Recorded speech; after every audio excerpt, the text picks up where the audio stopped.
ओम नमो भगवते वासुदेवाय नमः। नमस्कार। मैं ज्योतिषाचार्य वरुण प्रकाश ज्योतिष के आज के इस विशेष कार्यक्रम में हमारे सनातन परिवार सनातन धर्म से जुड़े हुए सारे लोगों का स्वागत करता हूँ।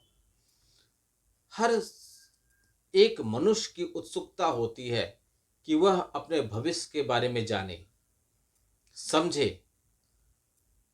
क्या आगे होगा उसके साथ, क्या समस्याएं जो चल रही हैं उसका समाधान क्या होगा, सुधार कब होगा, विकास कब होगा, धन कब मिलेगा, सबसे मूल आवश्यकता। इसी सिलसिले में आने वाले वर्ष में 2026 में मिथुन राशि वालों के लिए कैसा रहेगा, आज के इस वीडियो के माध्यम से मैं आपको विस्तार पूर्वक बताऊंगा। जीवन की सभी क्षेत्रों में, जैसे आपका स्वास्थ्य, आपका नौकरी, आपका व्यापार, आपकी आर्थिक स्थिति, पारिवारिक स्थिति, वैवाहिक जीवन, यदि आप अविवाहित हैं, किसी से प्रेम है तो प्रेम के जीवन में, यदि आप किसी भी तरीके से वाहन, भवन या कुछ और चाहते हैं तो इन सभी दृष्टिकोण से आपका 2026 कैसा रहेगा। वीडियो थोड़ा लंबा हो सकता है क्योंकि एक वर्ष की जानकारी मैं आपको दे रहा हूं, तो एक वर्ष की जानकारी 1 मिनट में तो होगी नहीं। और जो भी इस बीच में आपको मैं सावधानी बरतने के कहूंगा, समय का ध्यान दूंगा, उसमें आप विशेष तरह से सावधानी बरतिएगा। कार्यक्रम के अंत में मैं आपको उपाय बता दूंगा जो आपके लिए हर एक मामले में मदद करेगा। उपाय क्या चीज होता है? उपाय वह होता है कि सपोज कीजिए, मान लीजिए आपको शरीर दर्द हो रहा है, सर दर्द हो रहा है, तो आप एक मेडिसिन लेते हैं। मेडिसिन लेने से वह तकलीफ आपकी दूर होती है, लेकिन फिर 24 घंटा 48 घंटे बाद फिर वह तकलीफ आ जाती है, फिर आप मेडिसिन लेते हैं। यानी कि उपाय वह मेडिसिन है जिसको आप बार बार करते रहेंगे तो आपकी तकलीफें, समस्याएं दूर होती रहेंगी। यह उपाय ऐसा नहीं होता कि एक बार में कर लीजिए काम खत्म हो जाए, फिर ब्राह्मण को दोस्त बनाइए कि आपने कहा था हमारा कुछ हुआ नहीं। उपाय उस मेडिसिन की तरह है, उस दवा की तरह है, जब तकलीफ हो तो आप ले लीजिए, काम कर जाएगा। बेहतर होगा इस राशिफल को जानने और समझने से पहले आप अपनी भी कुंडली का व्यक्तिगत रूप से विश्लेषण कराइए, क्योंकि यह जो मैं राशिफल के हिसाब से बताऊंगा यह पूर्ण रूप से आपके नाम और आपके चंद्र राशि पे आधारित रहेगा। व्यक्तिगत तौर पे अपने बारे में जानेंगे, समझेंगे तो आपको सही मार्गदर्शन मिलेगा अपने बारे में, स्वयं के बारे में, और आप सही तरीके से मार्ग पर आगे बढ़ेंगे।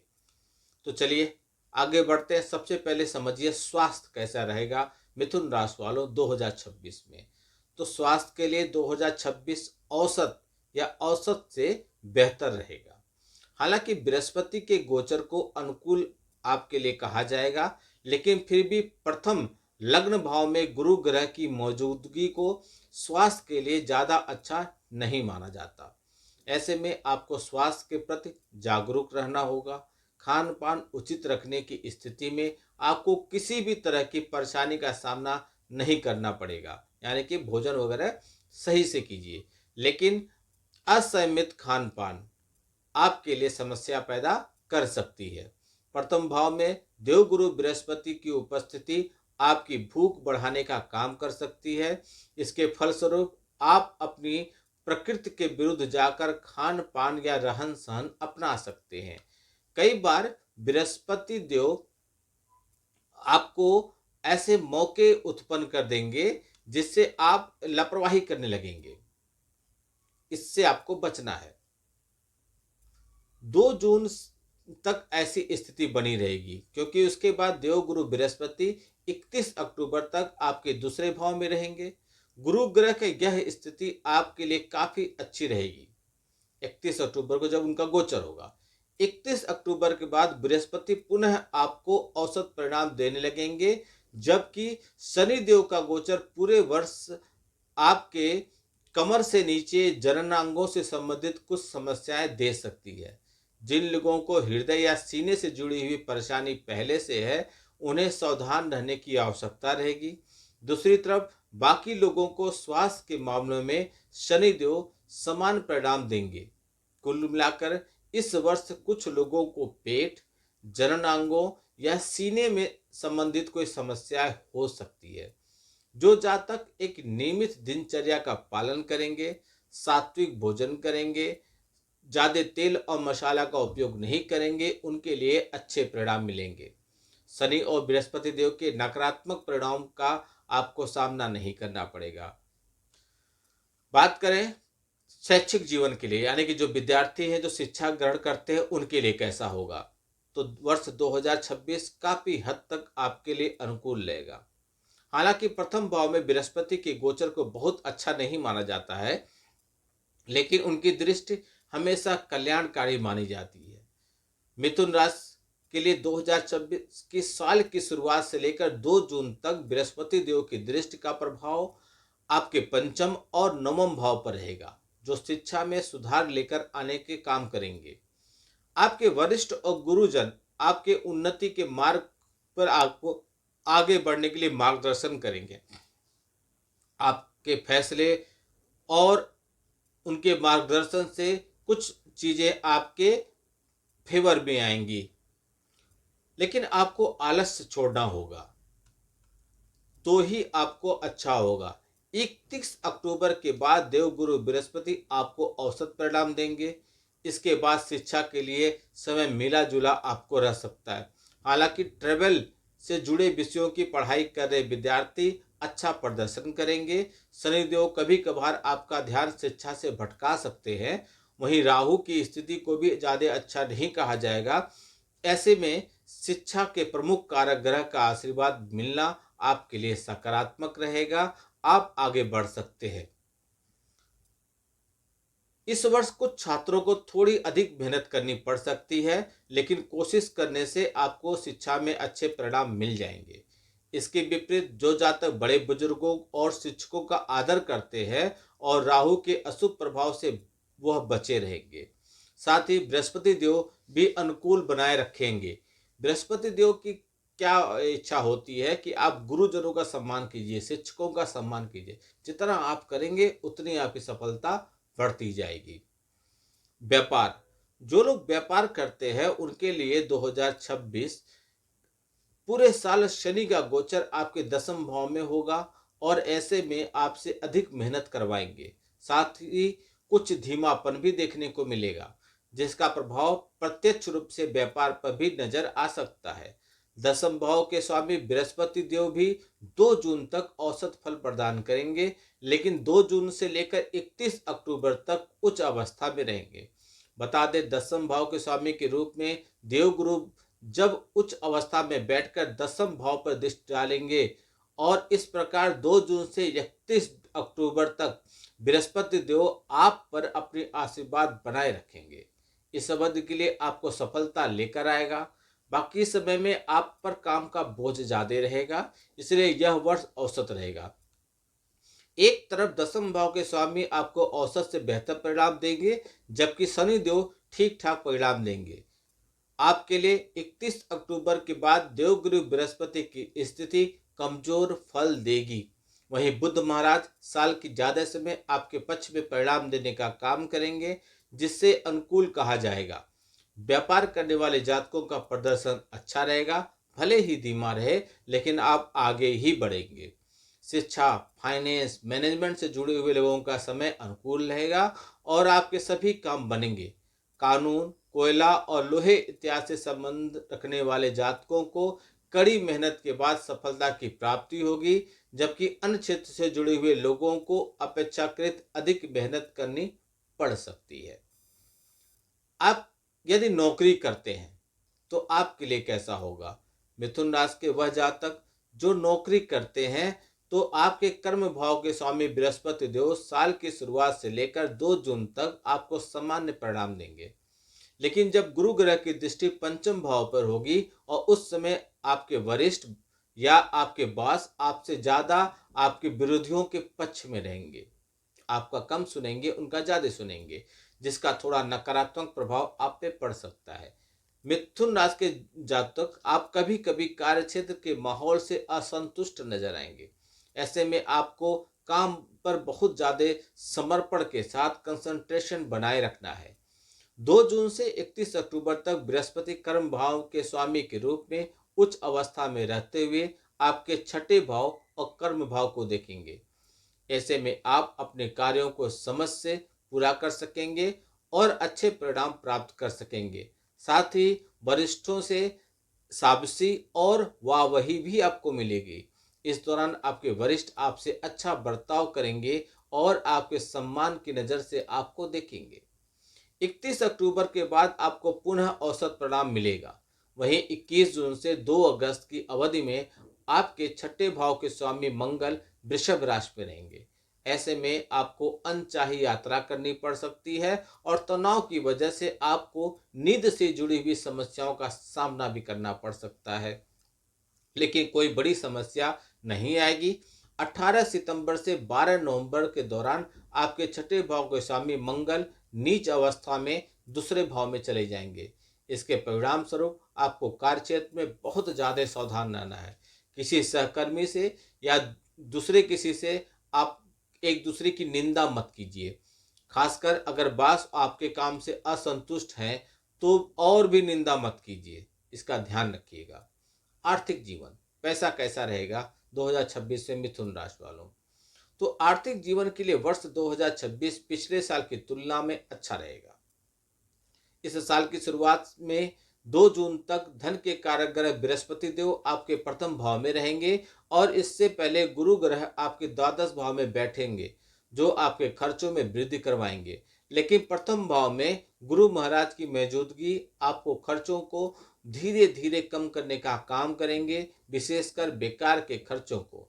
यह एक सकारात्मक बिंदु कहा जाएगा। और वहीं 2 जून से 31 अक्टूबर तक धन के कारक ग्रह बृहस्पति धन भाव में उच्च अवस्था में रहेंगे, जो बहुत ही शुभ स्थिति आपके लिए रहेगी। गुरु ग्रह की यह स्थिति की वजह से आप अच्छा धन कमाएंगे और अच्छी बचत भी करेंगे।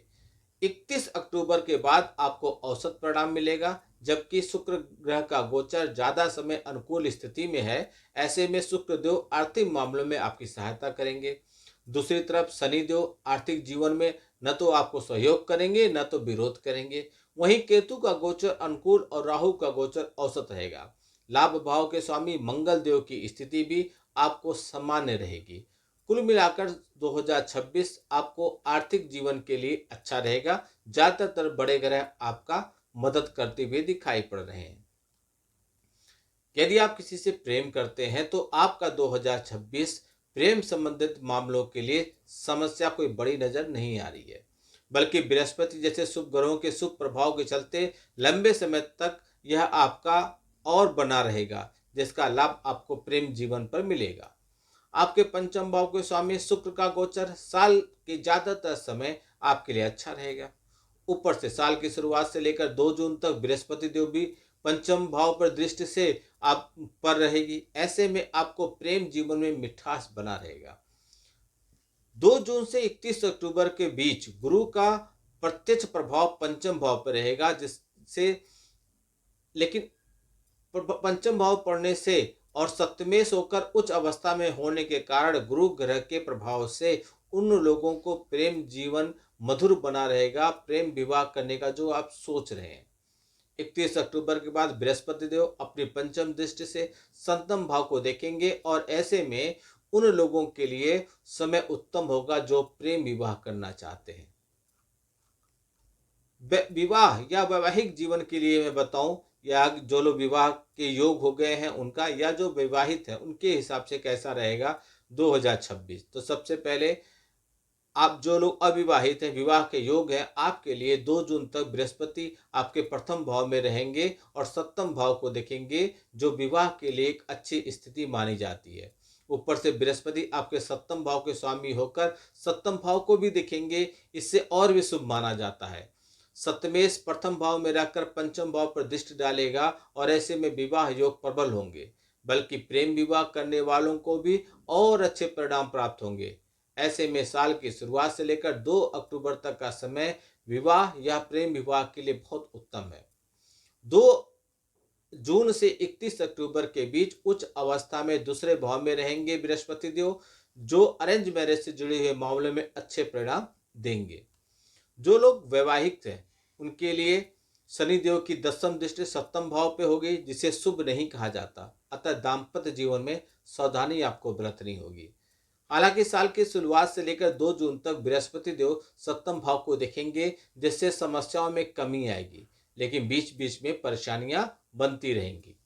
2 जून से 31 अक्टूबर तक यह जारी रहेगा, लेकिन सप्तमेश उच्च अवस्था में होंगे, जो समस्याओं को दूर करने का काम करेंगे, लेकिन शनि की दृष्टि समस्याएं बनाए रहेगी। यानी कि शनि समस्या देंगे, बृहस्पति देव उसको कम करने की कोशिश करेंगे। कुल मिलाकर साल की शुरुआत से लेकर 31 अक्टूबर तक छोटी मोटी समस्या आएंगी, परंतु दाम्पत्य जीवन में अनुकूलता बना रहेगा। 31 अक्टूबर के बाद थोड़ी अधिक आपको सावधानी बरतनी है। हालांकि उस समय भी बृहस्पति पंचम दृष्टि से सप्तम भाव को देखेंगे, लेकिन 31 अक्टूबर से 5 दिसंबर तक गुरु ग्रह राहु केतु के प्रभाव में रहेंगे। इसके लिए इस दौरान आपको अपने वैवाहिक जीवन को लेकर सतर्क रहना होगा। इसके बाद केतु का गोचर आपके दूसरे भाव में होगा और बृहस्पति देव की स्थिति बेहतर होगी। ऐसे में समस्याएं कम होंगी। कुल मिलाकर विवाह बंधन में बंधने के लिए 2026 आपके लिए अनुकूल है और वैवाहिक जीवन में रहने वाले लोगों को थोड़ी सावधानी के साथ आगे बढ़ने की जरूरत है। यदि आप भूमि, भवन या वाहन सुख चाहते हैं तो आपके लिए 2026 अच्छा है। चतुर्थ भाव के स्वामी बुध और वाहन सुख के कारक ग्रह शुक्र की इस साल स्थिति ज्यादातर समय अच्छी रहेगी। ऐसे में इस क्षेत्रों में कोई बड़ी समस्या आपको नहीं आएगी, लेकिन शनि ग्रह के सप्तम दृष्टि पूरे वर्ष चतुर्थ भाव पर रहेगा, जो वाहन सुख की प्राप्ति के लिए कुछ समस्याएं पैदा कर देंगे। साल की शुरुआत से लेकर 2 जनवरी से तक का समय और फिर 5 फरवरी के बीच का समय, जब बुध ग्रह अस्त होंगे, इस दौरान जमीन जायदाद से जुड़े हुए कोई नया सौदा आप मत कीजिएगा। इसी तरह 26 फरवरी से लेकर 21 मार्च तक समय बुध ग्रह वक्री रहेंगे। इस अवधि में आप जमीन से या जायदाद से जुड़े हुए मामले आप ठीक ठाक कर ले जाएंगे। इसके अलावा 13 अप्रैल से 23 मई, 29 जून से 24 जुलाई और 24 अक्टूबर से 13 नवंबर के बीच जमीन जायदाद से संबंधित मामलों में आपको सावधानी बरतनी होगी। 14 सितंबर के बाद की अवधि आपको और सतर्क रहना होगा, तभी कार्यों में आपको बेहतर परिणाम मिलेंगे। इन सब समस्याओं से बचने के लिए मैं आपको कुछ उपाय बता रहा हूं। उपाय कर लीजिए। गाय की सेवा कीजिए, पूर्ण रूप से सात्विक रहिए, नियमित रूप से मंदिर जाइए और संभव हो तो कम से कम 10 नेत्रहीनों को भोजन कराइए, या जितने भी नेत्रहीन आपको मिलते जा रहे हैं मार्ग पे, सबको भोजन कराइए या भोजन के लिए उनको धन दे दीजिए। कैसे भी करके उनको भोजन से संबंधित चीज़ों का दान कर दीजिए। इससे आपकी शुभता बढ़ जाएगी और लाभ मिल जाएगा। सही समय पर सही कार्य और सही तरीके से शुरुआत करने पर हमेशा सफलता के मार्ग खुलते हैं। इसलिए आप भी कुंडली का विश्लेषण कराइए, अपने जीवन को समझिए और सही मार्ग से आगे बढ़िए। कोई भी विषय पे या किसी भी विषय पर कुछ जानना चाहते हैं, सनातन से संबंधित बातों पर भी चर्चा करना चाहते हैं या कुछ अपने बारे में जानना चाहते हैं, तो शुल्क भर के हमसे मार्गदर्शन प्राप्त कर सकते हैं। कमेंट बॉक्स में कुछ न कुछ अवश्य लिखिए। नहीं कुछ लिख सकते तो जय श्री राम लिखिए। आपका दिन शुभ हो। भगवान भोलेनाथ का आशीर्वाद आप पे बना रहे। नमस्कार। जय श्री राम।